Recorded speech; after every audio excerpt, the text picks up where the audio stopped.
alone and feeling as if you're the only person who roams this earth? You feel like no one's there to support you or to even care for you? Do you feel helpless when hardships knock you down, and they beat you up until you're left in bruises and you let them take you down? Don't worry, I'm right there with you.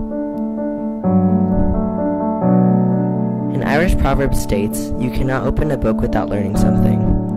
What this means to me is that every book you read, you learn a lesson, good or bad. Eleanor and Park by Rainbow Rowell demonstrates numerous lessons in which I've learned throughout the process of reading the book. One lesson I've learned from Eleanor and Park is that sometimes you may feel alone, but someone's going to be there for you.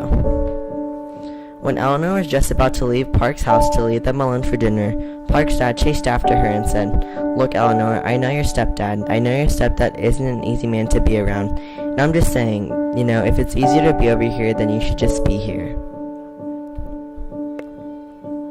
Eleanor's stepdad, Richie, is abusive to the family and cares for no one but himself, and out of the whole family, he hates Eleanor the most and caused her to run away for months on end because he abused her. Jamie, Park's dad, said he'd grown up with Richie and has gone to know him quite a bit, and he knows that he's abusive to Eleanor's family.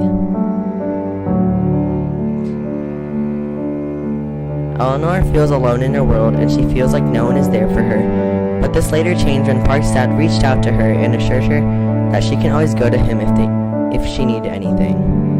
What I have gotten from this is that you should focus on the needs and feelings of others and less attention on your lonely thoughts and feelings. I can walk down the street thinking about myself, my loneliness, and the hopelessness of it all, staring at the sidewalk and sighing to myself. Or I can walk down the street, grateful for the diversity of people I can share the sidewalk with, silently wishing them good health and good fortune, and smiling at each person I meet.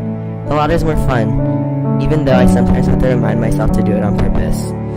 What I've also learned from Eleanor and Park is that it is inevitable to not have hardships in your life, and when they come, you can either let it beat you down, or you can use it as a lesson and become stronger from it.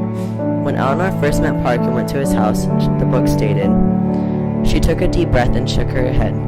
There were tears on her cheeks. It doesn't matter. I shouldn't be here. I'm gonna embarrass you. I'm going home." But after a matter of months and spending more time with him, the book states, Eleanor was unfailingly polite with his mom. She even tried small talk.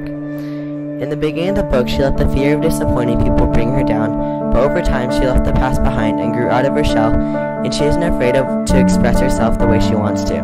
She learned her lessons from the past, and she became stronger and a better version of herself. In the end, she isn't afraid of what others think.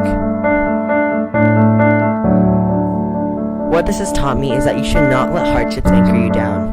Don't let them restrain you from doing what you love. I know it's going to be hard to recover from the punches and the bruises of what the past has done to you, but you have to get back up. Show everyone that you do not live by them and their rules, and be who you are, not what others want you to be. Live by your own rules. Forget everyone who has ever made you feel bad about yourself.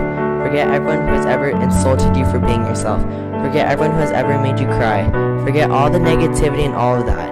But remember how you've grown from them and become a stronger person. All these lessons in which I learned have been from